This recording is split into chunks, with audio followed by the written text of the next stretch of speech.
Hello students, तो hello alkane hello Areen की इस खूबसूरत सी सीरीज में आपका फिर से स्वागत है। आज ही हमारा हेलो अल्केन हेलो अरीन का 6th लेक्चर है और आज हम देखने वाले हैं हेलो अरीन की केमिकल प्रॉपर्टी। इससे पहले हमने हेलो अरीन की मेथड ऑफ प्रिपरेशन देखी थी। दो मेथड ऑफ प्रिपरेशन थी, पहली थी हमारी फ्रॉम बेंजीन और दूसरी थी हमारी फ्रॉम एनिलीन। दूसरी वाली ज्यादा इंपॉर्टेंट है क्योंकि वो एनिलीन चैप्टर में भी मैं डबल्स आपको रिकॉल करवाऊंगा। उसमें हमने क्या किया था भैया, एनिलीन के साथ NaNO2 प्लस HCl की रिएक्शन करवाई थी और हमारा डाइजोनियम सोल्ट बना था। और डाइजोनियम सोल्ट इतना प्यारा कंपाउंड था कि उसकी मदद से हमने सारे के सारे अराइल हैलाइड बनाए थे और केवल अराइल हैलाइड ही नहीं बनाए थे, हमने नाइट्रोबेंजीन, बेंजोनाइट्राइल, फिनोल, बेंजीन सब कुछ बनाया था। और डाइजोनियम सोल्ट की मदद से ही केवल उसी की मदद से अपन फ्लोरोबेंजीन बना सकते हैं और उस नेमिंग रिएक्शन को बोलते हैं बाल्ज-सीमन रिएक्शन। तो इतना कुछ सब कुछ डिटेल में डिस्कस किया है हमने 5th लेक्चर में हेलो अरीन की मेथड ऑफ प्रिपरेशन में। आज ये हमारा लास्ट लेक्चर इस चैप्टर का 6th लेक्चर है। इसमें हम देखेंगे हेलो अरीन की केमिकल प्रॉपर्टीज। तो बिना टाइम वेस्ट हम शुरू करते हैं आज का हमारा बेहद ही शानदार lecture, chemical properties of hello Areen, बोले तो अराइल हैलाइड। अराइल हैलाइड की आज केमिकल प्रॉपर्टीज देखेंगे। तो हेलो अल्केन की भी 3 ही केमिकल प्रॉपर्टीज थी और वही की वही हमारी हेलो अरीन की भी 3 ही केमिकल प्रॉपर्टीज है। तो chemical properties of hello Areen, aryl halide की 3 केमिकल प्रॉपर्टी पढ़ना है भैया हमें। पहली है nucleophilic substitution reaction. Nucleophilic substitution के बाद पढ़ेंगे इलेक्ट्रोफिलिक सब्स्टिट्यूशन। थर्ड देखेंगे रिएक्शन विथ मेटल। तो इन तीनों के बाद हमारा पूरा हेलो अरीन चैप्टर भी समाप्त हो जाएगा, मतलब ये सीरीज पूरी तरीके से समाप्त हो जाएगी। तो अब सबसे पहले स्टार्ट करते हैं nucleophilic substitution reaction. Nucleophilic substitution reaction बोलो या एरोमेटिक न्यूक्लियोफिलिक सब्स्टिट्यूशन रिएक्शन बोलो, या इसको अपन डिनोट कैसे करते हैं SN_AR से या AR_SN2 से या SN_AR2 से, आप किसी भी तरीके से इसको डिनोट कर सकते हो। पर सबसे इंपॉर्टेंट चीज है कि हमारा aryl halide nucleophilic substitution show ही नहीं करता, ना तो वो SN1 शो करता है ना ही वो SN2 शो करता है। मैंने आपको प्रीवियस लेक्चरों में बताया है, इसी सीरीज के प्रीवियस लेक्चर में बताया था कि aryl halide does not show SN1 और SN2, दोनों ही शो नहीं करेगा। तो फिर अपन ये पढ़ क्यों रहे, क्योंकि अंडर ड्रास्टिक कंडीशन, अलग अलग कंडीशनों में यदि हम टेम्परेचर बढ़ा देते हैं और प्रेशर बढ़ा देते हैं तब ये शो कर सकता है। इन जनरली तो अपना अराइल हैलाइड क्या होता है, ये होता है अपना अराइल हैलाइड। सुंदर सा ये होगा हमारा अराइल हैलाइड, बेंजीन से जुड़ा हुआ हेलोजन। यदि मैं इससे बेंजीन से जुड़े हुए हेलोजन पर न्यूक्लियोफाइल की रिएक्शन करवाता हूं, ये हमारा क्या है, सुंदर सा न्यूक्लियोफाइल। तो न्यूक्लियोफिलिक सब्स्टिट्यूशन में क्या होगा, एक न्यूक्लियोफाइल आएगा, X माइनस न्यूक्लियोफाइल निकलेगा। तो इस तरीके से कुछ कार्यक्रम होना चाहिए था हमारा, X माइनस निकलेगा और ये न्यूक्लियोफाइल यहां पर जुड़ जाएगा। तो इस तरीके से हमारा कार्यक्रम होना चाहिए, उसको बोलते हैं अपन न्यूक्लियोफाइल का हो गया सब्स्टिट्यूशन। बट हमारे अराइल हैलाइड, बेंजीन से जुड़े हुए हैलाइड ये वाली रिएक्शन शो ही नहीं करते हैं भैया, ये वाली रिएक्शन शो ही नहीं करेंगे, क्योंकि अराइल हैलाइड ना तो SN1 शो करता है ना ही SN2। तो ना SN1 शो करेगा ना SN2, दोनों ही शो नहीं करता हमारा अराइल हैलाइड। अब क्यों नहीं करता इसको अपन समझते हैं। तो सबसे पहले तो हमारा अराइल हैलाइड बेंजीन से जुड़ा हुआ हेलोजन न्यूक्लियोफिलिक सब्स्टिट्यूशन शो नहीं करता, मतलब पहली प्रॉपर्टी जो अपन पढ़ने जा रहे हैं वो उसके पढ़ेंगे रीजंस कि aryl halide nucleophilic substitution show क्यों नहीं करेगा भैया, क्या कारण है उसके। तो सबसे पहले तो नोट डाल के लिखेंगे कि aryl halide are much less chemically reactive than alkyl halide. Alkyl halide से हमारे बहुत कम लेस रिएक्टिव होते हैं। जब इनकी रिएक्टिविटी इतनी कम है तो they do not show nucleophilic substitution reaction, तो वो सब्स्टिट्यूशन रिएक्शन शो नहीं करेंगे, ना तो वो SN1 शो करेंगे ना SN2 शो करेंगे। तो हमारा nucleophilic substitution reaction aryl halide show ही नहीं करते। इसका कारण क्या है, तो सबसे पहला कारण है रिजोनेंस इफेक्ट। सबसे पहला कारण क्या है, रिजोनेंस इफेक्ट। कैसे, ये हमारा सुंदर सा अराइल हैलाइड है, यहां पर हमारा बेंजीन से हेलोजन जुड़ा हुआ है। अब भैया इस हेलोजन के पास लोन पेयर तो होगा, तो इस हेलोजन का लोन पेयर क्या इस बेंजीन रिंग के साथ रिजोनेंस में जा रहा है, यहां ये इधर जाएगा, ये वाला बॉन्ड इस तरफ टूट जाएगा। तो यहां पर भैया इसका जब हम रिजोनेटिंग स्ट्रक्चर बनाएंगे, 5 रिजोनेटिंग स्ट्रक्चर बनेंगे, तो इसके रिजोनेटिंग स्ट्रक्चर में दिखेगा कि यहां पर कार्बन और हेलोजन के बीच में पार्शियली डबल बॉन्ड कैरेक्टर आ रहा है। जब ये डबल बॉन्ड कैरेक्टर आ रहा है तो डबल बॉन्ड आसानी से टूट ही नहीं पाएगा। जब ये बॉन्ड आसानी से टूट ही नहीं पाएगा due to resonance, partially double bond character आ रहने के कारण जब ये टूट ही नहीं पाएगा तो भैया न्यूक्लियोफाइल आगे जुड़ कैसे पाएगा, जब ये टूटेगा ही नहीं तो नया न्यूक्लियोफाइल आएगा ही नहीं, वो जुड़ ही नहीं पाएगा। इसीलिए हमारा aryl halide substitution reaction show नहीं करता। कौन सी वाली, न्यूक्लियोफिलिक सब्स्टिट्यूशन रिएक्शन शो नहीं करेगा। तो due to partially double bond character, due to partially double bond character, partially double bond character, double bond character के कारण भैया वो अपना न्यूक्लियोफिलिक सब्स्टिट्यूशन शो ही नहीं करता है, और यही सबसे इंपॉर्टेंट रीजन है। इसके अलावा और क्या हो सकता है कि sp2 hybridised carbon, sp2 hybridised carbon के कारण क्या होगा भैया, मोर इलेक्ट्रोनेगेटिविटी होगी। देखो इस कार्बन का हाइब्रिडाइजेशन देखो क्या है, डबल बॉन्डेड कार्बन है, मतलब sp2 कार्बन है।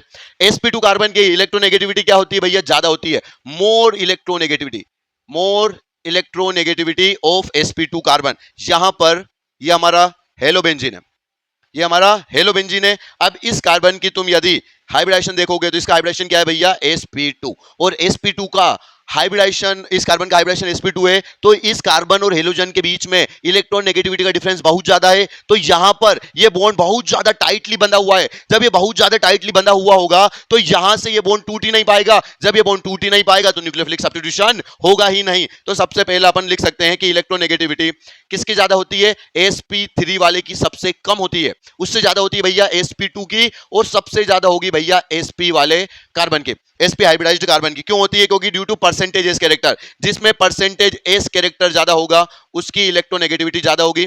तो इसमें तो 25% एस कैरेक्टर है, इसमें 33.33% एस कैरेक्टर है, और एसपी में हमारा होता है भैया 50% एस कैरेक्टर। सबसे ज्यादा एस कैरेक्टर यहां पर है तो इलेक्ट्रोनेगेटिविटी सबसे ज्यादा यहां होगी। इलेक्ट्रोनेगेटिविटी सबसे ज्यादा है तो बॉन्ड बहुत ज्यादा टाइटली बंधा होगा, मतलब ये कार्बन और हेलोजन के बीच में जो बॉन्ड है वो due to more electronegativity difference बहुत ज्यादा टाइटली बंधा होगा। टाइटली बंधा होगा तो आसानी से टूट पाएगा क्या, नहीं टूट पाएगा। जब ये आसानी से टूट ही नहीं पाएगा तो नया न्यूक्लियोफाइल जुड़ ही नहीं पाएगा। तो दूसरा कारण है भैया कि न्यूक्लियोफिलिक सब्स्टिट्यूशन क्यों नहीं होगा, due to more electronegativity of sp2 hybridised carbon. sp2 hybridised carbon की ज्यादा इलेक्ट्रोनेगेटिव होने की वजह से ये बॉन्ड बहुत टाइटली, यहां पर इलेक्ट्रॉन की बहुत ज्यादा शेयरिंग हो रही होगी, बहुत ज्यादा शेयरिंग हो रही होगी, तो बॉन्ड टूट ही नहीं पाएगा। जब बॉन्ड टूटेगा ही नहीं तो नया बॉन्ड जुड़ पाएगा क्या, नहीं जुड़ पाएगा। तो ये दूसरा कारण, पर सबसे इंपॉर्टेंट कारण है भैया यही वाला, due to partially double bond character. तो यही सबसे इंपॉर्टेंट रीजन है, पार्शियली डबल बॉन्ड कैरेक्टर आने की वजह से यहां से अपना पार्शियली डबल बॉन्ड आसानी से टूटेगा नहीं तो नया न्यूक्लियोफाइल जुड़ ही नहीं पाएगा। इसीलिए aryl halide do not show nucleophilic substitution reaction. एक और रीजन है इसका, थर्ड रीजन क्या है, मान लो ये हमारा अराइल हैलाइड है, ये हमारा क्या है, सुंदर सा अराइल हैलाइड है। जैसे कि ये निकल गया तो x माइनस निकलेगा ना भैया यहां से, तो यहां न्यूक्लियोफाइल आएगा, x माइनस निकलेगा तो हमारा इंटरमीडिएट पहले बनेगा कैसे, पहले यहां से हमारा x माइनस निकलेगा तो ये हमारा फिनाइल केटायन बन जाएगा। कैसा बन जाएगा भैया, फिनाइल केटायन। तो फिनाइल केटायन अपना इनस्टेबल होता है, इसीलिए तो ये इनस्टेबल प्रोडक्ट इंटरमीडिएट बनना चाहेगा क्या, नहीं बनना चाहेगा। तो due to less stable of phenyl cation, मतलब इनस्टेबिलिटी ऑफ फिनाइल केटायन, यदि x माइनस निकलेगा तो अपना फिनाइल केटायन बनेगा जो कि इनस्टेबल होता है, और यदि ये कम स्टेबल है तो ये बनना चाहेगा क्या, नहीं बनना चाहेगा। तो इसीलिए ये बॉन्ड निकलेगा ही नहीं। जब ये निकलेगा ही नहीं तो भैया नया न्यूक्लियोफाइल इसकी जगह पर जुड़ ही नहीं पाएगा। जब नया न्यूक्लियोफाइल जुड़ ही नहीं पाएगा तो क्या यहां पर न्यूक्लियोफिलिक सब्स्टिट्यूशन हो पाएगा क्या, नहीं हो पाएगा। तो यही तीन मेजर कारण है। ये वाला अपना क्या होता है, लेस स्टेबल होता है, लेस स्टेबल होता है। तो यही तीन मेजर कारण है जिसकी वजह से aryl halide do not show SN1 और SN2, ना तो SN1 शो करेंगे ना SN2 शो करेंगे, मतलब aryl halide does not show nucleophilic substitution reaction, nucleophilic substitution reaction show नहीं करते। मतलब ये वाली रिएक्शन होगी ही क्या, नहीं होगी भैया, ये वाली रिएक्शन नहीं होगी। बट ये बट जरूर आएगा, बट अंडर ड्रास्टिक कंडीशन, यदि आपने बहुत ज्यादा टेम्परेचर कर दिया और बहुत ज्यादा प्रेशर बढ़ा दिया, एकदम ट्रिमेंडस कंडीशन कर दी अचीव, तो अंडर ड्रास्टिक कंडीशन अपना हाई टेम्परेचर और हाई प्रेशर पर अराइल हैलाइड भी न्यूक्लियोफिलिक सब्स्टिट्यूशन शो कर सकता है। मतलब एक कंडीशन है जब अपना अराइल हैलाइड भी न्यूक्लियोफिलिक सब्स्टिट्यूशन शो कर सकता है। Normally aryl halide nucleophilic substitution show करेगा क्या, नहीं करेगा। तीन कारण है उसके। पहला कारण क्या है, पार्शियली डबल बॉन्ड कैरेक्टर आ जाता है। दूसरा कारण है due to more electronegativity of sp2 hybridised carbon, और तीसरा कार्बन है less stability of phenyl cation. तो इन तीनों कारणों की वजह से अपना aryl halide does not show nucleophilic substitution reaction. But फिर भी एक जगह ऐसी है जहां पर अराइल हैलाइड भी न्यूक्लियोफिलिक सब्स्टिट्यूशन शो कर सकता है। कब कर सकता है, जब आप एकदम ट्रिमेंडस कंडीशन या ड्रास्टिक कंडीशन कर दो, जैसे कि हाई टेम्परेचर हाई प्रेशर। यदि टेम्परेचर को बढ़ा दिया, प्रेशर को भी बढ़ा दिया, तब अपना अराइल हैलाइड भी न्यूक्लियोफिलिक सब्स्टिट्यूशन रिएक्शन शो कर सकता है। तो वही चीज लिखी है, बट अंडर ड्रास्टिक कंडीशन या tremendous condition such as high temperature और प्रेशर अराइल हैलाइड में गिव न्यूक्लियोफिलिक सब्स्टिट्यूशन। मतलब अराइल हैलाइड भी न्यूक्लियोफिलिक सब्स्टिट्यूशन दे सकता है। कब दे सकता है, उसकी एक रिएक्शन है, नेमिंग रिएक्शन है, जिसको बोलते हैं अपन डाउस प्रोसेस। डाउस प्रोसेस में क्या होता है, सब्स्टिट्यूशन बाय OH। OH का सब्स्टिट्यूशन हो जाता है अपना क्लोरोबेंजीन पर। तो यहां पर देखो सुंदर सा हमारा अराइल हैलाइड ले रहा हूं मैं, कौन सा, क्लोरोबेंजीन। ये हमारा सुंदर सा है chlorobenzene.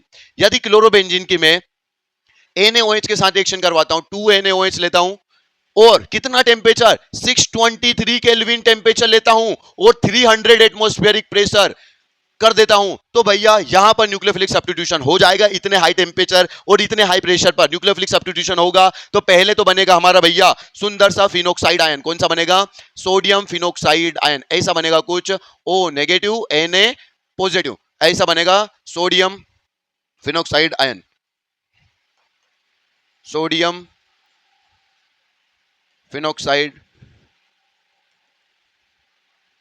Ion, sodium phenoxide ion बनेगा। और यदि इसका फिर फर्दर एसिडिफिकेशन कर देंगे अपन डाइल्यूट HCl के साथ, एसिडिफिकेशन करते हैं, एसिडिफिकेशन कर देते हैं, तो भैया ये कन्वर्ट हो जाएगा किसमें? हमारा फिनोल में कन्वर्ट हो जाएगा। यहां पर हमारा सुंदर सा बन जाएगा फिनोल, OH का फॉर्मेशन हो जाएगा। ये बन गया अपना सुंदर सा फिनोल। किससे बना? ये क्लोरोबेंजीन से।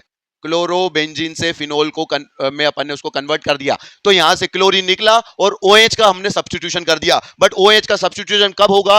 जब हम टेम्परेचर 623 केल्विन रखेंगे और प्रेशर कितना रखेंगे? 300 एटमॉस्फेरिक प्रेशर रखेंगे, तब हमारा क्लोरोबेंजीन कन्वर्ट हो जाता है सीधा फिनोल में। और इसी प्रोसेस को बोला जाता है भैया डाउस प्रोसेस। इसी को क्या बोला जाता है? डाउस प्रोसेस। इसमें होगा क्या? क्लोरोबेंजीन NaOH के साथ रिएक्शन करेगा 623 केल्विन पर 300 एटमॉस्फेरिक प्रेशर पर। तो पहले तो सोडियम फिनोक्साइड आयन में कन्वर्ट होगा और फिर उसका एसिडिफिकेशन कर देंगे तो वो फिनोल में कन्वर्ट हो जाएगा। तो यहां पर हमारा Cl निकला है, Cl माइनस निकला है, OH माइनस जुड़ा है, तो यहां पर हमारा न्यूक्लियोफिलिक सब्स्टिट्यूशन हुआ है। पर कब हुआ है? हाई टेम्परेचर और हाई प्रेशर पर। तो under drastic condition nucleophilic substitution होता है। उस रिएक्शन को बोलते हैं अपन डोस प्रोसेस। डाउस प्रोसेस में हो क्या रहा है? क्लोरोबेंजीन कन्वर्ट हो रहा है हमारा फिनोल में, और ये सबसे बेस्ट तरीका है फिनोल बनाने का। आज की तारीख में इंडस्ट्रियल मेथड ऑफ प्रिपरेशन है ये। इंडस्ट्रियों में इसी तरीके को यूज किया जाता है, क्योंकि इतना हाई प्रेशर, इतना हाई टेम्परेचर इंडस्ट्री में पॉसिबल होता है। तो ये इंडस्ट्रियल method है for the preparation of phenol, and this is the best method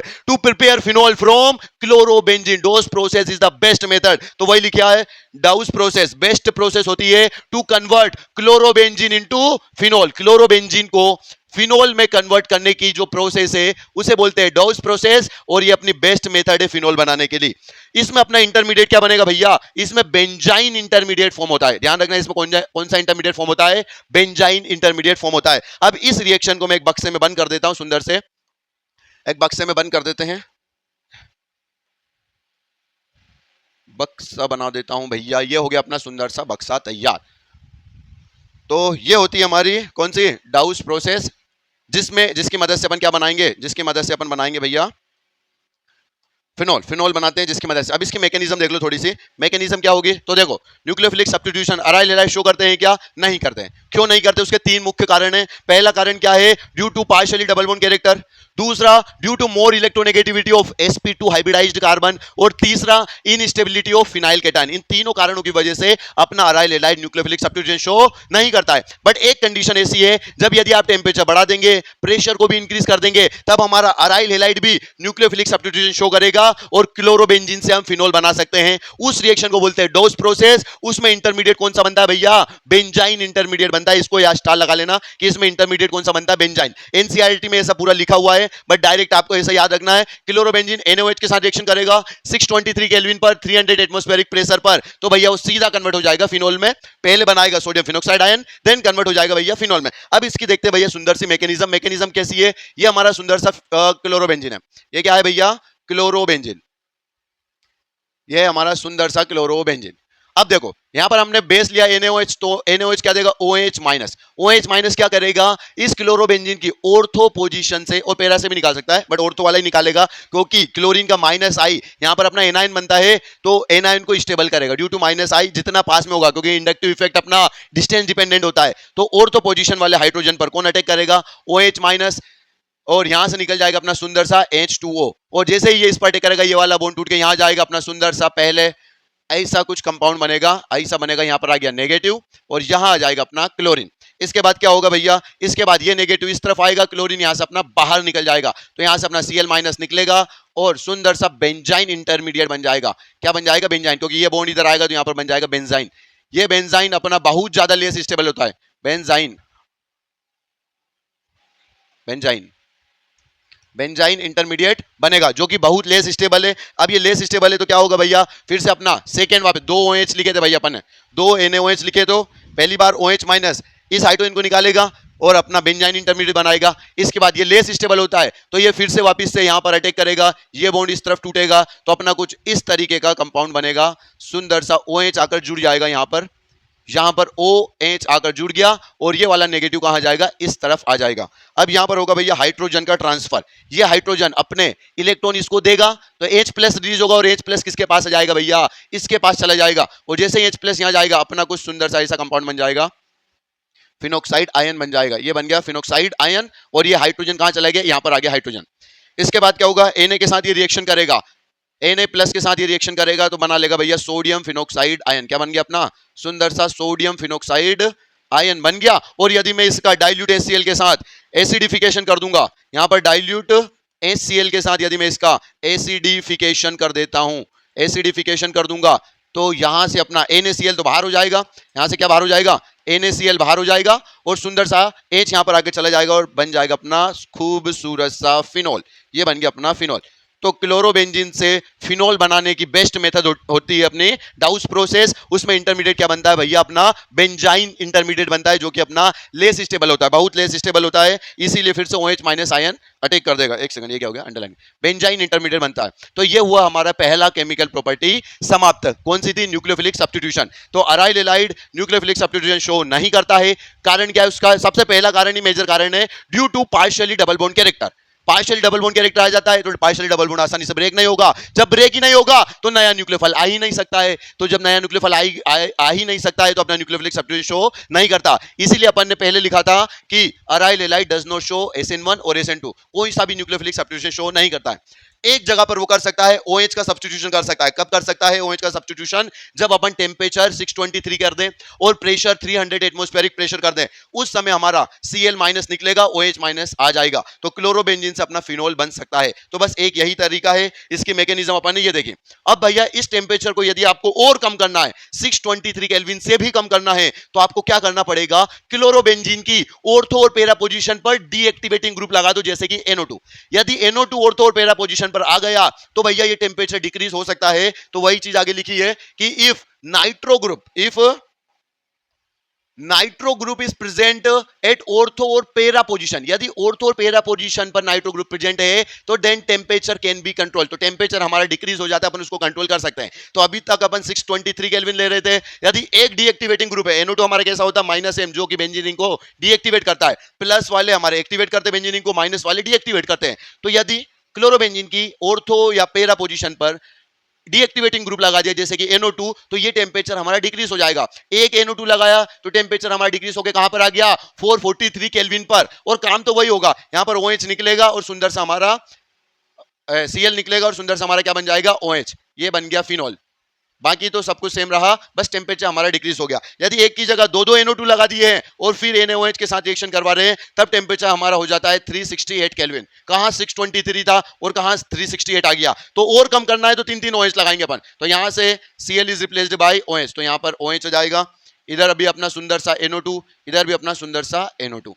तो ये अपना टेम्परेचर डिक्रीज करने के लिए अपन डीएक्टिवेटिंग ग्रुप लगा सकते हैं क्लोरोबेंजीन की ऑर्थो और पैरा पोजीशन पर। यदि दो लगाए तो, यदि एक ही NO2 लगाए तो 443 केल्विन, दो NO2 लगाए तो 368 केल्विन, और यदि आपने सारी ऑर्थो पैरा पोजीशन पर NO2 ग्रुप लगा दिया है तो वार में H2O की मदद से ही भैया तुम यहां पर न्यूक्लियोफिलिक सब्स्टिट्यूशन कर सकते हो। Cl माइनस निकलेगा, OH माइनस आकर जुड़ जाएगा और कुछ इस तरीके का अपना सुंदर सा कंपाउंड बन जाएगा। इसको क्या बोलते हैं भैया, इसको बोलते हैं पिक्रिक एसिड, 2,4,6 ट्राइनाइट्रोफिनोल, या फिर इसका सुंदर सा नाम है पिक्रिक एसिड। क्या बोल सकते हैं, इसका कॉमन नेम क्या है, पिक्रिक एसिड, पिक्रिक एसिड। तो ये बन गया भाई अपना पिक्रिक एसिड, 2,4,6 ट्राइनाइट्रोफिनोल। तो ये हुआ अब हमारा पहला केमिकल प्रॉपर्टी समाप्त, which is nucleophilic substitution reaction. इसमें किया क्या है, अराइल एलाइड अपना न्यूक्लियोफिलिक सब्स्टिट्यूशन शो करता है क्या, नहीं करता है। वो हमारा न्यूक्लियोफिलिक सब्स्टिट्यूशन शो नहीं करता। क्यों नहीं करता है, due to partially double bond character. Main reason यही है, पार्शियली डबल बॉन्ड कैरेक्टर आ जाने की वजह से न्यूक्लियोफिलिक सब्स्टिट्यूशन शो नहीं करता है। बट एक जगह वो करता है, जब क्लोरोबेंजीन से अपन फिनोल बनाते हैं हाई टेम्परेचर पर 623 केल्विन और 300 एटमॉस्फेरिक प्रेशर पर, हमारा न्यूक्लियोफिलिक सब्स्टिट्यूशन हो जाएगा, Cl माइनस निकलेगा, OH माइनस आकर जुड़ जाएगा और फिनोल बन जाता है। तो उस प्रोसेस को बोलते हैं डाउस प्रोसेस, और उसमें हमारा इंटरमीडिएट बनता है बेंजाइन इंटरमीडिएट। यदि उसमें अपने टेम्परेचर को कम करना है तो ऑर्थो और पैरा पोजीशन पर NO2 ग्रुप लगा दो, जो कि डीएक्टिवेट करेगा और हमारा टेम्परेचर क्या हो जाएगा, कम हो जाएगा। बेंजीन को डीएक्टिवेट कर देता है और टेम्परेचर हमारा डिक्रीज हो जाएगा। तो ये सब कुछ कहानी हो गई हमारी पहली केमिकल प्रॉपर्टी से रिलेटेड, न्यूक्लियोफिलिक सब्स्टिट्यूशन रिएक्शन। अब चलते भैया हमारी दूसरी केमिकल प्रॉपर्टीज पर, जो कि है electrophilic substitution reaction. Electrophilic substitution नाम से ही पता चल रहा है कि एक इलेक्ट्रोफाइल हेलोबेंजीन में से एक इलेक्ट्रोफाइल निकलेगा और दूसरा इलेक्ट्रोफाइल आएगा, मतलब एक इलेक्ट्रोफाइल निकलेगा उसी की जगह पर दूसरा आएगा, तो इलेक्ट्रोफाइल का सब्स्टिट्यूशन होगा। यहां पर किसका होगा? क्या aryl halide nucleophilic substitution show कर रहा है क्या? नहीं, बट इलेक्ट्रोफिलिक सब्स्टिट्यूशन शो करता है। ये अपन बहुत ज्यादा अच्छी तरीके से बेंजीन रिंग में पढ़ चुके हैं। ईएसआर इलेक्ट्रोफिलिक सब्स्टिट्यूशन रिएक्शन वहां पे पढ़ा था अपन ने। ईएसआर मैकेनिज्म पूरा डिटेल में, नाइट्रेशन, सल्फोनेशन, क्लोरीनेशन, मतलब halogenation, Friedel craft, alkylation, Friedel craft, acylation, सब कुछ डिटेल में पढ़ा है बेंजीन चैप्टर में इलेक्ट्रोफिलिक सब्स्टिट्यूशन रिएक्शन। तो अपन सिस्टमेटिक ही पढ़ते आ रहे हैं जब से। पहले अपन ने पढ़ा हाइड्रोकार्बन के अल्केन, अल्कीन, अल्काइन, फिर बेंजीन, उसके बाद ये वाला चैप्टर चालू किया है। तो इस पे क्या होगा भैया? बेंजीन रिंग पर सब्स्टिट्यूशन होगा। सेकंड प्रॉपर्टी है इलेक्ट्रोफिलिक सब्स्टिट्यूशन। कैसा होता है भैया? Substitution on ring. जैसे कि ये हमारा हेलो बेंजीन है, हेलो अरीन में ये हमारा हेलो बेंजीन है। अब हेलोजन का पास लोन पेयर होता है, तो ये कौन सा इफेक्ट शो करेगा? Plus M effect. तो ये प्लस एम इफेक्ट शो करेगा। तो हेलोजन के प्लस एम इफेक्ट की वजह से जो भी अपना इनकमिंग इलेक्ट्रोफाइल होगा, जैसे ये इलेक्ट्रोफाइल है, तो इलेक्ट्रोफाइल कहां जाता है? देखो खाली खप्पा यदि बेंजीन रिंग होती है, नॉर्मल बेंजीन रिंग है, तो इलेक्ट्रोफाइल किसी भी कार्बन पर जुड़ सकता है और H+ वहां से निकल सकता है। बट यदि बेंजीन रिंग पर पहले से ही कोई सा ग्रुप जुड़ा हुआ है और अभी कौन सा है? हेलोजन जुड़ा हुआ है, तो यदि बेंजीन रिंग पर पहले से कोई सा ग्रुप जुड़ा हुआ है, तो वो ग्रुप डिसाइड करता है कि इनकमिंग इलेक्ट्रोफाइल ऑर्थोपेरा पर जाएगा या मेटा पोजीशन पर जाएगा। यदि प्लस एम ग्रुप जुड़ा है तो ऑर्थोपेरा डायरेक्टिंग होता है, यदि माइनस एम ग्रुप जुड़ा है तो मेटा डायरेक्टिंग होता है। अभी हेलोजन के लोन पेयर की वजह से वो प्लस एम इफेक्ट शो करेगा, प्लस एम इफेक्ट शो करेगा, तो इलेक्ट्रोफाइल इसके रिस्पेक्ट में इसकी ऑर्थो और पेरा पोजीशन पर आएगा और सुंदर सा H+ निकलेगा, इलेक्ट्रोफाइल आकर जुड़ जाएगा। तो यहां पर ऑर्थो पोजीशन पर भी आ सकता है और इसके रिस्पेक्ट में पेरा पोजीशन पर भी आ सकता है, तो दोनों पोजीशन पर आ जाएगा। इसी को बोलते हैं अपन electrophilic substitution on aryl halide. Aryl halide पर अपन ने इलेक्ट्रोफाइल का सब्स्टिट्यूशन किया, कहां पर हुआ? ऑर्थो और पेरा पोजीशन पर हुआ, क्योंकि प्लस एम ये ग्रुप डिसाइड करेगा कि इनकमिंग इलेक्ट्रोफाइल का ओरिएंटेशन क्या होना चाहिए। तो बेंजीन चैप्टर थोड़ा सा आप इसको रिकॉल करना। सेकंड वाली प्रॉपर्टी आपको बहुत आसान लगने वाली है, क्योंकि अपन वही वाली चीजें अपन रिकॉल करेंगे जो अपन ने बेंजीन चैप्टर में पढ़ा है, इलेक्ट्रोफिलिक सब्स्टिट्यूशन रिएक्शन। वहां पर उसकी एक ही केमिकल प्रॉपर्टी थी, बहुत ज्यादा डिटेल में पढ़ा है अपन ने बेंजीन में, वही चीज अपन देखने वाले हैं। एक नोट लिखा है, क्या है ये? Due to plus M, colour change कर लेता हूं, due to plus M effect. Plus M effect होता है हेलोजन का, तो halogen increases electron density in ring, तो हेलोजन इंक्रीज कर देगा इलेक्ट्रॉन डेंसिटी को। हेलोजन अपने लोन पेयर इस बेंजीन रिंग में डालेगा तो यहां पर इलेक्ट्रॉन डेंसिटी बढ़ जाएगी, due to which electrophile is more attracted toward ring at ortho and para position. तो उसी वजह से अपना इलेक्ट्रोफाइल कहां पर जाना चाहेगा? इसके रिस्पेक्ट में ऑर्थो और पेरा पोजीशन पर, तो वो जाएगा। अब पढ़ते हैं इसके 5 टाइप पे इलेक्ट्रोफिलिक सब्स्टिट्यूशन करेंगे। सबसे पहला नाइट्रेशन। नाइट्रेशन में हमारा कौन सा इलेक्ट्रोफाइल बनता है भैया? NO2+ इलेक्ट्रोफाइल बनेगा। NO2+ इलेक्ट्रोफाइल बनेगा, किससे बनता है ये? इसमें नाइट्रेशन में अपन रिएजेंट लेते हैं concentrated HNO3 plus concentrated H2SO4, ये दोनों मिलकर कौन सा इलेक्ट्रोफाइल बनाएंगे? NO2+ इलेक्ट्रोफाइल बनाएंगे। तो यदि अपना क्लोरोबेंजीन है, एग्जांपल अपन हेलोबेंजीन का सेट कर दिया क्लोरोबेंजीन, तो यदि क्लोरोबेंजीन है तो कंसंट्रेटेड HNO3 और कंसंट्रेटेड H2SO4 के साथ रिएक्शन करवाएंगे, तो ये दोनों मिलकर अपने को कौन सा इलेक्ट्रोफाइल देंगे भैया? ये दोनों मिलकर देंगे अपने को NO2+ इलेक्ट्रोफाइल। NO2+ इलेक्ट्रोफाइल का जनरेशन करते हैं ये दोनों, और ये बेंजीन चैप्टर में पढ़ा है तो वहां पे जरूर देख लेना, डबल से मत पूछना कि कैसे देगा ये सब कुछ। तो NO2+ इलेक्ट्रोफाइल बनेगा। अब ये क्लोरोबेंजीन के रिस्पेक्ट में इसकी ऑर्थो और पेरा पोजीशन पर जाएगा, तो आपको 2 प्रोडक्ट मिलेंगे। एक तो आपको ये वाला मिल जाएगा ClNO2, एक तो आपको मिलेगा क्लोरो ऑर्थो नाइट्रो, मतलब 1 क्लोरो 2 नाइट्रो बेंजीन, और दूसरा आपको ये मिल सकता है कौन सा वाला? Cl इधर जाएगा, NO2 इधर जाएगा, तो 1 क्लोरो 4 नाइट्रो बेंजीन। तो ये वाले अपने 2 प्रोडक्ट बनेंगे। मेजर प्रोडक्ट कौन सा बनेगा? पेरा वाला, क्योंकि ऑर्थो वाले पर यहाँ रिपल्शन होगा इसलिए माइनर होगा, और ये वाला अपना कौन सा होगा? मेजर प्रोडक्ट बनेगा। मेजर प्रोडक्ट बनेगा, इसका नाम क्या है? मेजर प्रोडक्ट बनेगा। इसका नाम क्या है? 1 chloro 4 nitro benzene is your major product, ठीक है। नेक्स्ट है सल्फोनेशन। सल्फोनेशन में अपन रिएजेंट कौन सा यूज करते हैं? तो रिएजेंट अपन यूज करते हैं सल्फोनेशन में, रिएजेंट अपन यूज करेंगे कंसंट्रेटेड H2SO4, और ये आपको कौन सा इलेक्ट्रोफाइल देगा? ये आपको SO3H प्लस, ये इलेक्ट्रोफाइल देगा। तो भैया जब क्लोरोबेंजीन की कंसंट्रेटेड H2SO4 के साथ रिएक्शन करवाएंगे तो इसके रिस्पेक्ट में इसकी ऑर्थो पोजीशन पर और पेरो पोजीशन पर कौन आकर जुड़ जाएगा, SO3H आकर जुड़ जाएगा। तो कुछ इस तरीके से हमारा इलेक्ट्रोफिलिक सब्स्टिट्यूशन होगा। SO3H यहां पर भी आकर जुड़ सकता है और इसके रिस्पेक्ट में पेरा पोजीशन पर भी आकर जुड़ जाएगा, पर इसी में नहीं जुड़ेगा भैया, है ना। पेरा वाला अपना अलग बनेगा, ये वाला एक ऑर्थो वाला प्रोडक्ट बनेगा और एक पेरा वाला प्रोडक्ट बनेगा। SO3H मेजर कौन सा होगा, पेरा वाला, क्योंकि यहाँ पर रिपल्सन कम है, यहाँ पर रिपल्शन ज्यादा है। तो ये हो जाएगा अपना para chloro benzene sulphonic acid. Para chloro benzene sulphonic acid is your major product. Next है भैया अपना नाइट्रेशन हेलोजिनेशन, सल्फोनेशन के बाद हेलोजिनेशन। हेलोजिनेशन में अपन H2 एनहाइड्रस AlX3 लेते हैं या फिर FeX3 लेते हैं। यहाँ पर क्या लेते हैं अपन, FeX3। तो इसको थोड़ा सा मैं करेक्ट कर देता, यहाँ पर Fe तो FeCl3 लेंगे, ये भी अपना एक्ट करेगा ल्यूइस एसिड की तरह, या फिर नॉर्मल अपन Fe भी ले सकते हैं। इसके अलावा अपन नॉर्मल Fe भी ले सकते हैं। तो ये दोनों मिलके अपने को देंगे क्या, ये दोनों मिलके अपने को Cl प्लस इलेक्ट्रोफाइल देंगे। कौन सा इलेक्ट्रोफाइल देंगे, Cl प्लस इलेक्ट्रोफाइल देंगे। यदि Cl2 है, यदि Br2 होता तो Br प्लस इलेक्ट्रोफाइल देंगे। तो अब ये वाला Cl प्लस इलेक्ट्रोफाइल हमारा इसके ऑर्थो इसके पैरा पोजीशन पर जुड़ जाएगा और सुंदर सा कुछ इस तरीके का हमारा प्रोडक्ट बनेगा। एक Cl इधर और एक Cl इधर, इसके रिस्पेक्ट में ऑर्थो पर भी आएगा और इसी के रिस्पेक्ट में पैरा पोजीशन पर भी जुड़ेगा हमारा Cl। और मेजर कौन सा होगा, पैरा वाला, क्योंकि ऑर्थो पर हमारा रिपल्शन होगा तो मेजर होगा भैया पैरा वाला। 1,4 डाइक्लोरो बेंजीन हमारा मेजर प्रोडक्ट बनेगा। तो ये हो गया अपना नाइट्रेशन सल्फोनेशन हेलोजिनेशन। अब चलते हैं भैया हमारा next Friedel craft reaction. Friedel craft reaction में अपन दो रिएक्शन देखेंगे। पहली तो अल्काइलेशन। अल्काइलेशन में हमारा कार्बोकेटाइन बनता है, कौन सा इलेक्ट्रोफाइल बनेगा, R प्लस इलेक्ट्रोफाइल बनता है। जैसे कि CH3 प्लस C2H5 प्लस, ऐसे हमारे इलेक्ट्रोफाइल बनेंगे। कार्बोकेटाइन यदि बन रहा है तो रीअरेंजमेंट होगा। यहां पर क्या होता है भैया, रीअरेंजमेंट टेक प्लेस। क्या होगा, रीअरेंजमेंट टेक प्लेस। रीअरेंजमेंट होगा ही होगा। तो रीअरेंजमेंट होगा और हमारा सुंदर सा इलेक्ट्रोफाइल आके जुड़ जाएगा क्लोरोबेंजीन की ऑर्थो और पैरा पोजीशन पर।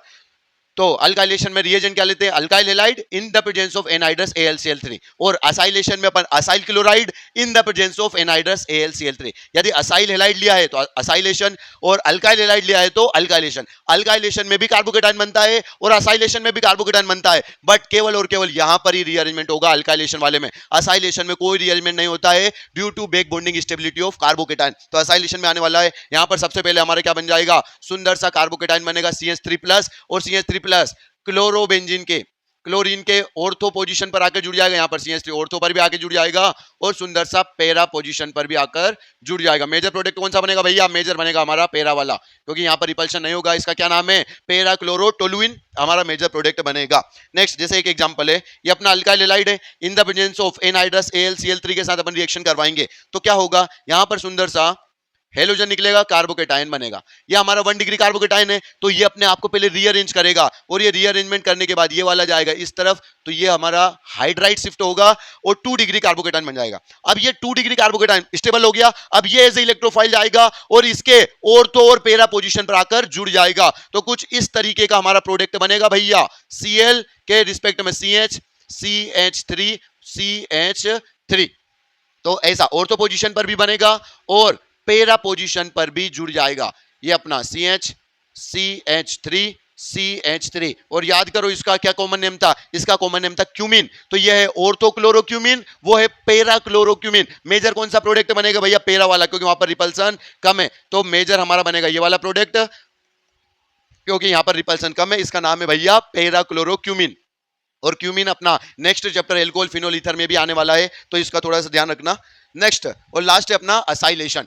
तो सेकंड केमिकल प्रॉपर्टी का लास्ट है असाइलेशन। असाइलेशन में क्या होगा, यहां से हेलोजन निकलेगा तो यहां अपना कार्बोकेटाइन बनता है, पर कार्बोकेटाइन इस ऑक्सीजन के लोन पेयर की वजह से पहले से बैक बॉन्डिंग स्टेबलाइज है, तो यहां पर कोई रीअरेंजमेंट नहीं होता है, सीधा एज ए इलेक्ट्रोफाइल है इसकी ऑर्थो पोजीशन और इसकी पैरा पोजीशन पर जुड़ जाएगा बिना किसी रीअरेंजमेंट के। तो यहां पर रीअरेंजमेंट नहीं होगा। सुंदर सा कुछ इस तरीके का हमारा Cl और C double bond O CH3 ऐसा प्रोडक्ट भी बन सकता है। और दूसरा कौन सा बनेगा भाई, पैरा वाला Cl और यहां पर आएगा C double bond O CH3, para chloro acetophenone. ये वाला अपना सुंदर सा प्रोडक्ट अपना मेजर रहेगा। कौन सा वाला, ये अपना मेजर प्रोडक्ट रहेगा। तो ये हो गया हमारा सेकंड केमिकल प्रॉपर्टी भी समाप्त।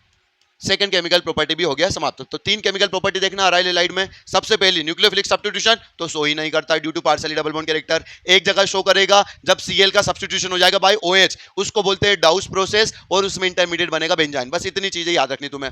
Second chemical property electrophilic substitution. तो इलेक्ट्रोफिलिक सब्स्टिट्यूशन अपन ने बेंजीन रिंग में बहुत अच्छी तरीके से पढ़ा है, डेप्थ में पढ़ा है, 1 घंटे का लेक्चर है, जरूर देख लेना। तो आज का ये सेकंड वाला तो बहुत इजी लगेगा। वहां पर nitration, sulphonation, halogenation, Friedel Crafts, alkylation, acylation सब कुछ डिटेल में पढ़ा था। तो वही चीज यहां पर अप्लाई कर दी है, बट वहां पर बेंजीन के लिए पढ़ा था और यहां पर अपन ने क्लोरोबेंजीन के लिए पढ़ा है। तो क्लोरोबेंजीन के रिस्पेक्ट में ऑर्थो और पैरा पोजीशन पर आ गया, अपना इलेक्ट्रोफाइल आकर जुड़ गया। थर्ड लास्ट प्रॉपर्टी भैया रिएक्शन विथ मेटल, और इसमें भी अपन तीन चीज देखेंगे। तो रिएक्शन विथ मेटल, जब अराइल एलाइड की मेटल के साथ रिएक्शन करवाएंगे, तो ये भी सबसे अच्छी चीज है, अल्केन चैप्टर में पढ़ रखा है, इसीलिए मैं बोल रहा हूं हाइड्रोकार्बन एकदम कंपलसरी है। कुछ देखो ना देखो, हाइड्रोकार्बन की प्लेलिस्ट जरूर देखना। मात्र 13 लेक्चर है, 13 लेक्चर के अंदर पूरा ऐसा एकदम राक्षिक हाइड्रोकार्बन बनाया है कि पूरा ऑर्गेनिक केमिस्ट्री एकदम हलवा लगेगा। इसके बाद हाइड्रोकार्बन जरूर देखो, उसके बाद हेलो अल्केन, हेलो अरीन, क्योंकि रेंडम कहीं से भी देखना चालू कर रहे हो तो बहुत बड़ी मिस्टेक कर रहे हो, अपने आप को धोखा दे रहे हो। सिस्टमेटिक वे से पढ़ो, स्टेप बाय स्टेप आगे बढ़ो। सबसे पहले आईयूपीएसी नोमेनक्लेचर, फिर आइसोमेरिज्म, फिर जीओसी, फिर हाइड्रोकार्बन, और हाइड्रोकार्बन मस्ट है, उसके नोट्स मस्ट है, और स्पेशली उसमें भी यदि देखना है तो बेंजीन और अल्कीन चैप्टर तो ज्यादा ही मस्ट है, तो अच्छे से उसको देखो। अब चलते हैं third chemical property which is reaction with metal. Metal में यदि हम अल्काइल हैलाइड की सोडियम के साथ करवाते हैं, सोडियम अपना मेटल है, इसमें भी वही देखेंगे रिएक्शन विथ सोडियम, पहला मेटल है रिएक्शन विथ सोडियम। तो यदि हम अल्काइल हैलाइड की सोडियम के साथ रिएक्शन करवाते हैं इन the presence of dry ether, तो उस रिएक्शन को बोलते हैं वुड्स रिएक्शन। और यदि अल्काइल हैलाइड की जगह मैं अराइल हैलाइड ले लेता हूं, क्योंकि अभी चैप्टर कौन सा चल रहा है, हेलो अरीन, तो यदि मैं अराइल हैलाइड की रिएक्शन सोडियम के साथ करवाता हूं इन the presence of dry ether, तो यहां पर क्या होगा भैया, मेरा सुंदर सा 2NaBr निकलेगा और बाइफिनाइल बन जाएगा। इस रिएक्शन को बोलते हैं भैया हम फिटिग रिएक्शन, और यहां से अपना 2NaBr निकल जाएगा। ये रिएक्शन को क्या बोलते हैं अपन, फिटिग रिएक्शन बोलते हैं भैया। यदि अल्काइल हैलाइड लेता तो उसको बोलते हैं वुड्स रिएक्शन, और यदि अल्काइल हैलाइड की जगह क्या लिया मैंने, अराइल हैलाइड लिया है, तो उसको बोलेंगे फिटिग रिएक्शन। और क्या हो यदि एक अल्काइल हैलाइड एक अराइल हैलाइड ले लूं, उसकी reaction sodium in the presence of dry ether करवाऊंगा, तो उसको बोलेंगे वुड्स फिटिग रिएक्शन। अल्काइल हैलाइड के लिए वुड्स, अराइल के लिए फिटिग। और यदि एक अल्काइल एक अराइल है तो उसको बोलेंगे वुड्स फिटिग रिएक्शन। तो वुड्स फिटिग में एक अल्काइल हैलाइड एक अराइल हैलाइड सोडियम के साथ रिएक्शन करेगा, यहां से निकल जाएगा 2NaCl, तो 2NaCl तो भैया अपना निकल गया, और साथ में बन जाएगा ये बेंजीन, इससे जुड़ जाएगा और हमारा बन जाएगा अल्काइलेटेड बेंजीन। और यदि यहां मैं एग्जांपल ले लूं, यहां पर CH3 ले लेता यदि मैं, तो ये बन जाता अपना टोलुइन। ये क्या बन जाता अपना टोलुइन। इस रिएक्शन को बोलते हैं वुड्स फिटिग, क्योंकि इसमें अल्काइल हैलाइड भी है अराइल हैलाइड भी है, इसलिए इसको बोलते हैं अपन वुड्स फिटिग रिएक्शन। यदि अल्काइल हैलाइड ही होता तो उसको बोलते हैं वुड्स रिएक्शन, अराइल हैलाइड होता तो फिटिग रिएक्शन, और एक अराइल है एक अल्काइल है तो उसको बोलते हैं वुड्स फिटिग रिएक्शन। तो यदि अपन अराइल हैलाइड की सोडियम के साथ करवाते हैं तो दो नेमिंग रिएक्शन है, जो कि अपन ने अल्केन चैप्टर में पढ़ रखी पहले से ही। नेक्स्ट है यदि reaction with copper, copper metal के साथ करवाते हैं, तो ये उल्मांस रिएक्शन याद आ रही होगी, ओनली फॉर आयोडोबेंजीन। आयोडोबेंजीन के साथ रिएक्शन करता है कॉपर, और क्या होगा करेगा कैसे, आयोडोबेंजीन की रिएक्शन अपन कॉपर के पाउडर के साथ करवाते हैं और फिर उसको हीट कर देंगे, तो सुंदर सा अपना बाइफिनाइल बन जाएगा। कुछ इस तरीके से यहां से अपना 2CuI निकलेगा, और बाइफिनाइल बोलो या बिस्फिनाइल बोलो, बात एक ही है। यहां पर हमारा सुंदर सा बिस्फिनाइल बन जाएगा, और इस रिएक्शन को बोलते हैं अपन उल्मांस रिएक्शन। कौन सी रिएक्शन है ये, उल्मांस रिएक्शन। और लास्ट है थर्ड, जो अभी तक नहीं पढ़ा, रिएक्शन विद Mg। यदि मैग्नीशियम के साथ करवाते हैं तो अपना बनता है भैया ग्रिग्नार्ड रिएजेंट। अराइल हैलाइड की यदि Mg के साथ रिएक्शन करवाओगे तो वही होगा, फ्री रेडिकल मैकेनिज्म फॉलो होगा, और सुंदर सा ये Mg बीच में आके घुस जाएगा और कुछ MgX ऐसा अपना सुंदर सा कंपाउंड बना लेगा। इसको बोलते हैं अपन phenyl magnesium bromide, magnesium halide, phenyl magnesium halide, क्योंकि हेलोजन है। यहां पर जैसे क्लोरोबेंजीन के Mg के साथ करवाएंगे इन the presence of dry ether, तो सुंदर सा अपना बन जाएगा ऐसा, Mg हमारा अराइल हैलाइड के बीच में जाएगा, यहां पर जाएगा MgCl, तो इसको बोलेंगे phenyl magnesium chloride, phenyl magnesium chloride, शियम क्लोराइड। तो ये बन गया हमारा मेटल के साथ रिएक्शन भी हुआ कंप्लीट। अभी शायद इसमें एक आधा क्वेश्चन है क्या बेटा, तो इसमें बहुत सारे क्वेश्चन है, जैसे कि अल्काइल हैलाइड के Mg के साथ करवाते हैं तो वही फ्री रेडिकल मैकेनिज्म, ये इसकी मैकेनिज्म वही, वहां पर अपन ने अल्काइल हैलाइड के इसके पहले वाले लेक्चर में अपन ने देखा है। तो यहां पर हमारा ये क्या बना देगा इन the presence of dry ether, ये बन जाएगा ग्रिग्नार्ड रिएजेंट, सॉरी बेंजीन नहीं है ना, तो यहां पर बन जाएगा MgBr। और यदि ग्रिग्नार्ड रिएजेंट की आप किसी भी ऐसे कंपाउंड के साथ रिएक्शन करवाते हैं जिसके पास एसिडिक हाइड्रोजन है, तो ये क्या करता है भैया, ये R यहां पर क्या होगा, पार्शियली नेगेटिव चार्ज, यहां पर होगा पार्शियली नेगेटिव, यहां पर पार्शियली पॉजिटिव, इस पर नेगेटिव, तो ये R माइनस से न्यूक्लियोफाइल यहां से H प्लस को ले लेगा, यहां से किसको, H प्लस को एब्स्ट्रैक्ट कर लेगा और सुंदर सा अल्केन बना देगा और सुंदर सा बन जाएगा अपना साइक्लोहेक्सेन। तो जब भी ग्रिग्नार्ड रिएजेंट की किसी ऐसे कंपाउंड के साथ रिएक्शन करवाते हैं जिसके पास एसिडिक हाइड्रोजन हो, तो वहां से उस एसिडिक हाइड्रोजन को एब्स्ट्रैक्ट कर लेता है और सुंदरता अल्केन बना देता है, तो अल्केन अपना प्रोडक्ट बन जाएगा। सेम टू सेम यहां पर भी अल्काइल एलाइड है, Mg in the presence of dry ether, तो पहले तो बनेगा हमारा ग्रिग्नार्ड रिएजेंट है ना, अल्काइल RMgX RMgBr बन गया। और इसकी रिएक्शन यदि अपन ने ऐसे कंपाउंड के साथ करवाई जिसके पास या तो एसिडिक हाइड्रोजन हो, अभी हाइड्रोजन की जगह पर हाइड्रोजन का आइसोटोप है ड्यूटेरियम, तो इस ड्यूटेरियम को एक्सट्रैक्ट कर लेगा R और सुंदर सा अपना कंपाउंड बन जाएगा। तो उन्होंने पूछा है कि भैया ये R क्या होगा, तो ये R कुछ नहीं होगा, यही तो अपना R होता है, यहां पर भी तो हाइड्रोजन जुड़ा था, ये हाइड्रोजन यहां से आया, R तो यही था, तो सेम टू सेम ये जो कंपाउंड है वही हमारा R है, तो R क्या हो जाएगा हमारा, सुंदर सा कुछ ऐसा R हो जाएगा, प्रोपेन अपना आंसर हो जाएगा, प्रोपेन होगा R। नेक्स्ट क्वेश्चन है क्या भैया, नेक्स्ट क्वेश्चन नहीं है, तो ये हो गया हमारा पूरा चैप्टर समाप्त। अराइल एलाइड की तीनों केमिकल प्रॉपर्टीज हो गए भैया समाप्त। सबसे पहली केमिकल प्रॉपर्टी क्या थी, न्यूक्लियोफिलिक सब्स्टिट्यूशन शो नहीं करता है क्योंकि पार्शियली डबल बॉन्ड कैरेक्टर आता है। दूसरी थी इलेक्ट्रोफिलिक सब्स्टिट्यूशन, बेंजीन चैप्टर में पढ़ रखा है, electrophilic substitution reaction ESR reaction, कुछ नहीं होगा, क्लोरोबेंजीन बोले तो हेलोबेंजीन की ऑर्थो और पैरा पोजीशन पर इलेक्ट्रोफाइल आकर जुड़ जाएगा, इसमें नाइट्रेशन, हेलोजिनेशन, सल्फोनेशन, फिडलक्राफ्ट, अल्काइलेशन और असाइलेशन, पांचों चीजें तो वो देख लिया। उसके बाद रिएक्शन विद मेटल, मेटल में सोडियम के साथ करवाओगे तो फिटिक रिएक्शन भी है और वुड्ज फिटिक भी है, कॉपर के साथ करवाओगे तो उल्मांस रिएक्शन है, और Mg के साथ करवाओगे तो ग्रिग्नार्ड रिएजेंट फॉर्मेशन होगा। तो ये हो गया अपना अराइल एलाइड भी समाप्त, मतलब पूरा चैप्टर समाप्त। अब कुछ इंपॉर्टेंट पॉइंट्स है पूरे चैप्टर से रिलेटेड जो आपको याद ही रखने हैं, कुछ पॉइंट्स में पी ब्लॉक में पढ़ाया है तो वहां पर भी देखे, और कुछ अपने केमिकल बॉन्डिंग सबके मिलाकर कुछ इंपॉर्टेंट पॉइंट्स है जो आपको याद रखना है। तो सबसे पहला इंपॉर्टेंट पॉइंट है, यदि हम क्लोरोफॉर्म की रिएक्शन CH-Cl3 की रिएक्शन O2 के साथ करवाते हैं इन द प्रेजेंस ऑफ लाइट, तो ये क्या बनाता है, COCl2, फोस्जीन गैस, फोस्जीन बनाएगा और साथ में निकाल देगा 2HCl निकल जाए तो फोस्जीन बनता है भैया, तो ये याद रखना। डाइपोल मूवमेंट का ऑर्डर, यदि methyl fluoride, methyl chloride, methyl bromide और मिथाइल आयोडाइड में डाइपोल मूवमेंट का ऑर्डर यदि तुमसे पूछे तो ये केमिकल बॉन्डिंग में अपन ने पढ़ा हुआ है, डाइपोल मूवमेंट का एक्सेप्शनली ऑर्डर आता है। देखो जिसकी इलेक्ट्रोनेगेटिविटी ज्यादा उसका डाइपोल मूवमेंट ज्यादा होता है क्योंकि वहां पर चार्ज ज्यादा होता है, बट फ्लोरीन और क्लोरीन की ज्यादा इलेक्ट्रोनेगेटिविटी होने की वजह से दोनों पर पार्शियली नेगेटिव चार्ज जल्दी आ जाएगा, तो यहां पर CH3 का प्लस आई इफेक्ट की वजह से अब ऑर्डर चेंज होने वाला है, ये क्लोरीन का थोड़ा ज्यादा हो जाता है फ्लोरीन से भी। नॉर्मली क्या होता है, जिसकी इलेक्ट्रोनेगेटिविटी ज्यादा है उसका डाइपोल मोमेंट ज्यादा, बट ये एक्सेप्शनल ऑर्डर है इसलिए इसको इंपॉर्टेंट पॉइंट में लिखा मैंने, क्लोरीन का एक्सेप्शनली ज्यादा हो जाता है due to plus I effect of CH3। यहाँ पर दोनों पर पार्शियली नेगेटिव चार्ज जल्दी आ जाएगा, फ्लोरीन पर भी क्लोरीन पर भी, तो उस समय चार्ज फैक्टर से ज्यादा डोमिनेटिंग फैक्टर हो जाएगा हमारा डिस्टेंस फैक्टर, और क्लोरीन की साइज बड़ी है तो डिस्टेंस फैक्टर की वजह से इसका डाइपोल मोमेंट ज्यादा होगा। तो करेक्ट ऑर्डर में लिख देता हूं, उसको याद रखना, CH3Cl, और पढ़ा कहां पर है, केमिकल बॉन्डिंग में डाइपोल मोमेंट में, CH3Cl, CH3F, और उसके बाद तो कुछ नहीं चलता रहेगा, CH3Br, और लास्ट में जाएगा CH3I। तो ये हमारा second important point. Third important point है भैया कि CH2Cl2 बहुत जगह दिखेगा आप लोगों को, तो वो अपन कैसे यूज करते हैं, एज ए सोलवेंट, ये सोलवेंट की तरह काम करेगा। CH2Cl2 कहीं पर भी दिखे समझ जाना हो, इन the presence of solvent reaction करवा रहे हैं, सोलवेंट की तरह अपन इसको यूज करते हैं। फोर्थ इंपॉर्टेंट पॉइंट है, chloroform is an antiseptic, antiseptic होता है अपना, but antiseptic property is due to liberation of free iodine, free iodine के लिबरेशन के कारण एंटीसेप्टिक प्रॉपर्टी शो करता है अपना आइडोफॉर्म एंटीसेप्टिक होता है, और आइडोफॉर्म एंटीसेप्टिक प्रॉपर्टी क्यों शो करता है, due to liberation of free iodine, free iodine के लिबरेशन के कारण, not due to iodine itself, iodoform itself के कारण, खुद के आइडोफॉर्म के कारण एंटीसेप्टिक नहीं होता है, वो फ्री आयोडीन का लिबरेशन करता है, इसीलिए वो एंटीसेप्टिक की तरह यूज करते हैं।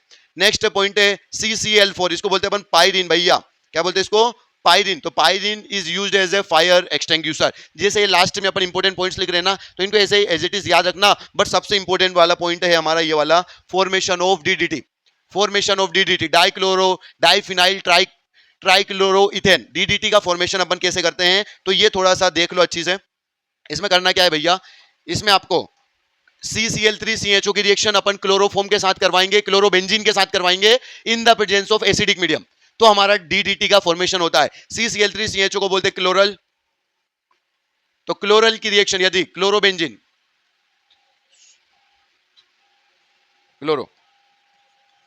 क्लोरोबेंजीन के साथ करवाएंगे इन the presence of concentrated H2SO4, तो आपका सुंदर सा डाइक्लोरो मतलब अपना DDT बन जाएगा CCl3CH, और इससे जुड़ जाएगा यहां पर एक तो ऐसा Cl, इसकी पैरा पोजीशन से थोड़ा सा अच्छी से बना देता हूं, यहां पर अपना फिनाइल है और इसकी पैरा पोजीशन पे Cl एक और जुड़ जाएगा ऐसा ही, यहां पर आ जाएगा Cl। तो ये होता है हमारा DDT। इसका फुल फॉर्म क्या है? Dichloro diphenyl trichloro ethane, dichloro diphenyl trichloro ethane, dichloro है ना, diphenyl dichloro diphenyl trichloro ethane, trichloro, और दो कार्बन है इसलिए एथ और सिंगल बॉन्ड है तो एन। तो ये होता है अपना DDT का full form, dichloro diphenyl trichloro ethane. तो DDT बनता है किससे? क्लोरल की, जब क्लोरोबेंजीन के साथ रिएक्शन करवाते हो इन the presence of concentrated H2SO4, तो आपका DDT बनता है डाइक्लोरो डाइफिनाइल ट्राइक्लोरो इथेन, ये वाला अपना डी और ये टी, तो DDT का फॉर्मेशन होगा। अब इसकी मैकेनिज्म थोड़ा ध्यान रखना ताकि आपको इसको रटना नहीं पड़ेगा। क्लोरल क्लोरल क्या होगा भाई अपना? ऐसा CCl3 CH double bond O CHO, तो ये अपना क्लोरल। जब इसकी रिएक्शन मैंने किसके साथ करवाई भैया? क्लोरोबेंजीन। कितने क्लोरोबेंजीन के साथ करवाते हैं? 2 क्लोरोबेंजीन। तो ये एक क्लोरोबेंजीन ये है, एक क्लोरोबेंजीन ये है, 2 क्लोरोबेंजीन के साथ करवाऊंगा तो यहां से इसकी पैरा पोजीशन से हाइड्रोजन और यहां से हाइड्रोजन निकलेगा और ये अपना H2O से निकल जाएगा। जैसे ही H2O निकलेगा आपका कुछ इस तरीके का कंपाउंड बन जाएगा। देखो CCl3 CH, इससे कौन जुड़ा है? बेंजीन और Cl, और इधर भी कौन जुड़ जाएगा? बेंजीन और Cl, तो बेंजीन और Cl, इसको बोलते हैं DDT। तो फॉर्मेशन ऑफ DDT बहुत इंपॉर्टेंट है, इसको एकदम ऐसे याद रख लेना। बहुत बार तुम्हें डायरेक्ट पूछा जा सकता है किससे बनता है DDT भैया? क्लोरल से बनता है। किससे बनता है? क्लोरल की रिएक्शन जब क्लोरोबेंजीन के साथ करवाते हैं एसिडिक मीडियम में तो अपना DDT का फॉर्मेशन होता है। नाम कैसे याद रखोगे? देखो 2 क्लोरीन तो डाइक्लोरो डाइफिनाइल, 3 क्लोरीन यहाँ trichloro ethane, dichloro diphenyl trichloro ethane. Mechanism भैया उसकी ये, यहां से अपना H2O निकलेगा और सुंदर सा अपना DDT का फॉर्मेशन हो जाएगा। तो ये हुआ हमारा पूरी तरीके से अराइल हैलाइड भी समाप्त और उसके इंपॉर्टेंट पॉइंट भी। तो पूरा चैप्टर समाप्त हो चुका है भैया। इसके बाद क्या है? इसके बाद है भैया बहुत बहुत धन्यवाद। तो एक बार पूरा रिकॉल करवा देता हूं। हेलो अल्केन चैप्टर में, हेलो अल्केन चैप्टर में पहले हमने मेथड ऑफ प्रिपरेशन पढ़ी थी 4, तो इसको पूरा एक बार रिकॉल करवाता हूं तुम लोगों को। कितना अभी तक अपन पढ़ चुके हैं? कितना पढ़ चुके हैं भैया? हेलो अल्केन, ये हमारा अल्काइल हैलाइड था। अल्काइल हैलाइड की 4 मेथड ऑफ प्रिपरेशन पढ़ी थी। कितने? 4 मेथड ऑफ प्रिपरेशन पढ़ी थी। पहली अल्केन, दूसरी अल्कीन, तीसरी एल्कोहल, चौथी हेलोजन एक्सचेंज मेथड। तो चारों मेथड ऑफ प्रिपरेशन पढ़ी थी और इसके बाद इसकी 3 केमिकल प्रॉपर्टीज हमने पढ़ा है। पहली केमिकल प्रॉपर्टी थी न्यूक्लियोफिलिक सब्स्टिट्यूशन, जिसमें SN1 SN2 SNNGP। दूसरी थी elimination reaction E1 E2 E1CB। तीसरी थी रिएक्शन विद मेटल, जिसमें सोडियम जिंक और Mg के साथ अपन ने रिएक्शन करवाई थी। तो 3 इसकी भैया केमिकल प्रॉपर्टीज पढ़ा था। अब उसके बाद अराइल हैलाइड, अराइल हैलाइड में आज हमने पढ़ा भैया इसकी केमिकल प्रॉपर्टी। पहले मेथड ऑफ प्रिपरेशन, इसके पहले हमने 2 मेथड ऑफ प्रिपरेशन पढ़ी है। 2 मेथड ऑफ प्रिपरेशन को पढ़ा है हमने। पहला था फ्रॉम बेंजीन और दूसरा था डाइजोनियम सोल्ट बना के हमने हेलो अराइल हैलाइड को बनाया था, क्लोरोबेंजीन वगैरह। इसमें अपन ने Sandmeyer reaction, Gattermann reaction, Balz Schiemann reaction, coupling reaction सब कुछ पढ़ा है इसकी मेथड ऑफ प्रिपरेशन। और आज इसकी पढ़ी हमने 3 केमिकल प्रॉपर्टीज। कितने? 3 केमिकल प्रॉपर्टीज पढ़ी है। सबसे पहली थी न्यूक्लियोफिलिक सब्स्टिट्यूशन, जो कि शो ही नहीं करते अराइल हैलाइड। क्यों नहीं करते? पार्शियली डबल बॉन्ड कैरेक्टर आने की वजह से। दूसरी पढ़े भैया हमने इलेक्ट्रोफिलिक सब्स्टिट्यूशन रिएक्शन। तो इलेक्ट्रोफाइलिक सब्स्टिट्यूशन रिएक्शन शो करते हैं ऑर्थो और पैरा पोजीशन पे आएगा। अराइल हैलाइड के ऑर्थो और पैरा पोजीशन पर इलेक्ट्रोफाइल का सब्स्टिट्यूशन होता है, क्योंकि हेलोजन अपना प्लस एम इफेक्ट की वजह से जो बेंजीनिंग को एक्टिवेट कर देगा, बेंजीनिंग में इलेक्ट्रॉन डेंसिटी बढ़ा देगा। कहां पर बढ़ाएगा? ऑर्थो और पैरा पोजीशन पर। इसलिए हमारा इनकमिंग इलेक्ट्रोफाइल ऑर्थो और पैरा पर आकर जुड़ेगा। और फिर रिएक्शन विद मेटल में हमने सोडियम के साथ देखा वुड्स फिटिक रिएक्शन और फिटिक रिएक्शन, कॉपर के साथ देखा उसमें उल्मांस रिएक्शन और Mg के साथ देखा ग्रिग्नार्ड रिएजेंट। ग्रिग्नार्ड रिएजेंट का फॉर्मेशन हुआ। तो ये सारी केमिकल प्रॉपर्टी भी हुई समाप्त। फिर इंपॉर्टेंट पॉइंट में 6 इंपॉर्टेंट पॉइंट लिखे हैं। सबसे ज्यादा इंपॉर्टेंट है 6th वाला, फॉर्मेशन ऑफ DDT। DDT का फॉर्मेशन कैसे करेंगे? जब क्लोरल की रिएक्शन क्लोरोबेंजीन के साथ करवाएंगे इन the presence of acidic medium, तो भैया वहां अपना सुंदर सा DDT का फॉर्मेशन हो जाएगा। डाइक्लोरो डाइफिनाइल ट्राइक्लोरो इथेन का फॉर्मेशन हो जाएगा। तो ये हुआ हमारा इस तरीके से DDT का फॉर्मेशन। ये पूरी सीरीज समाप्त हो गई। बेहद ही शानदार सीरीज है। इसके बाद हम एल्कोहल फिनोल ईथर को चालू करेंगे। नेक्स्ट हमारी सीरीज रहेगी भैया एल्कोहल फिनोल ईथर। तो तब तक के लिए एक ही बात कहेंगे, बहुत बहुत धन्यवाद। सहयोग बना रहे। बहुत बहुत धन्यवाद।